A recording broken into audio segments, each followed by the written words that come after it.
Simple విధానంలో అందుబాటులో ఉండే పదార్థాలతోనే తక్కువ ఖర్చుతో సులభంగా చేసుకునేట్టు ఇప్పుడు మనం చూద్దాం. హాయ్ అండి, welcome to our channel Triveni's point. ఈరోజు చేయబోయే రెసిపీ చక్కటి గులాబ్ జామున్. దీనికి ముందుగా ఒక ప్యాన్ని స్టవ్ మీద పెట్టుకొని ప్యాన్ వేడైన తర్వాత 1 కప్ ఉప్మా రవ్వ అంటే సూజీ రవ్వ, దీన్ని బాంబే రవ్వ అని కూడా అంటారు, దీన్ని దోరగా వేయించుకోవాలి. ఇప్పుడు స్టవ్ ఆఫ్ చేసి దీన్ని ఒక ప్లేట్లోకి తీసి పక్కకు పెట్టుకోవాలి. ఇప్పుడు మనం అదే ప్యాన్లో 1 స్పూన్ నెయ్యి వేసుకోవాలి. అలాగే 1 కప్పు రవ్వకి 3 కప్పుల చొప్పున పాలు పోసుకోవాలి. దీనిలో 2 టేబుల్ స్పూన్ల వరకు మిల్క్ పౌడర్ వేసుకోవాలి. అలాగే 1.5 టేబుల్ స్పూన్ చక్కెర వేసుకోవాలి. దీన్ని బాగా మిక్స్ చేసుకొని ఒక పొంగు రానివ్వాలి. ఈ విధంగా పొంగు వచ్చిన తర్వాత మనం ముందుగా వేయించి పెట్టుకున్న రవ్వని వేసుకోవాలి.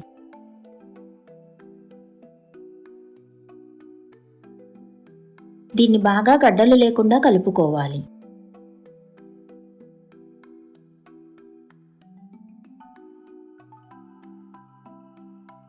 ఈ విధంగా ప్యాన్ నుంచి రిలీజ్ అయి దగ్గర పడిన తర్వాత ఇప్పుడు మనం స్టవ్ ఆఫ్ చేసుకొని చల్లారనివ్వాలి.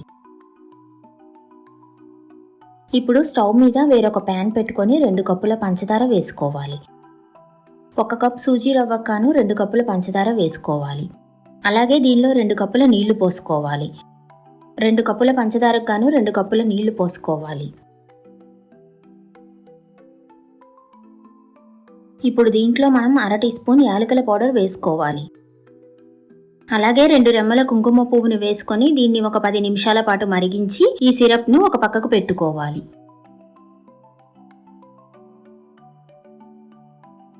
ఇప్పుడు మనం ముందుగా ప్రిపేర్ చేసి పెట్టుకున్న మిశ్రమాన్ని తీసుకొని బాగా కలుపుకోవాలి. ఈ విధంగా చపాతీ పిండిలాగా ప్రిపేర్ చేసి పెట్టుకోవాలి. ఇప్పుడు వీటిని చిన్న చిన్న రౌండ్ బాల్స్గా చేసుకోవాలి. ఇప్పుడు మనం చేతికి ఆయిల్ కానీ గీ కానీ అప్లై చేసుకొని రౌండ్ బాల్స్గా చేసుకుందామండి. ఈ విధంగా చేసుకోవాలి. ఇదే విధంగా మిగతా వాటిని కూడా చేసుకోవాలి. ఇప్పుడు వీటిని ఆయిల్లో కానీ నేతిలో కానీ డీప్ ఫ్రై చేసుకోవాలి. ఆయిల్ హీట్ అయిన తర్వాత స్టవ్ని మీడియం ఫ్లేమ్లో పెట్టుకొని మనం ప్రిపేర్ చేసిన ఉండల్ని ఒక్కొక్కటిగా దీనిలో వేసుకొని డీప్ ఫ్రై చేసుకోవాలి.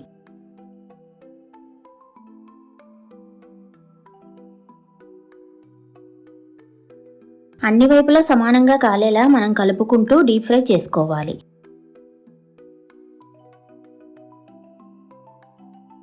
ఈ విధంగా అన్ని వైపులా సమానంగా వేగిన తర్వాత వీటిని ఒక ప్లేట్లోకి తీసి పెట్టుకోవాలి.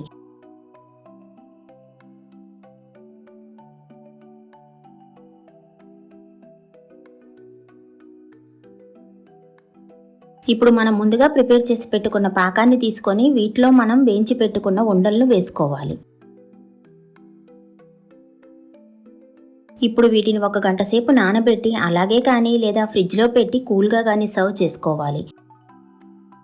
ఈ విధంగా గులాబ్ జామున్ చేసుకుంటే చాలా బాగుంటుందండి. నోట్లో వేసుకుంటే కరిగిపోయే అంత సాఫ్ట్గా ఉంటుంది, తక్కువ ఖర్చులో కూడా అయిపోతుంది. ఈ రెసిపీ మీకు నచ్చిందా ఫ్రెండ్స్? నచ్చినట్లయితే ఒక లైక్ చేసి మన ఛానల్ను సబ్స్క్రైబ్ చేయడం మర్చిపోకండి. పక్కనే ఉన్న బెల్ బటన్ని యాక్టివేట్ చేసుకోండి. మీ విలువైన కమెంట్స్ కానీ సజెషన్స్ కానీ ఉంటే కమెంట్ రూపంలో తెలియజేయండి. నేను తప్పకుండా మీకు రిప్లై ఇస్తాను. Thanks for watching. బాయ్.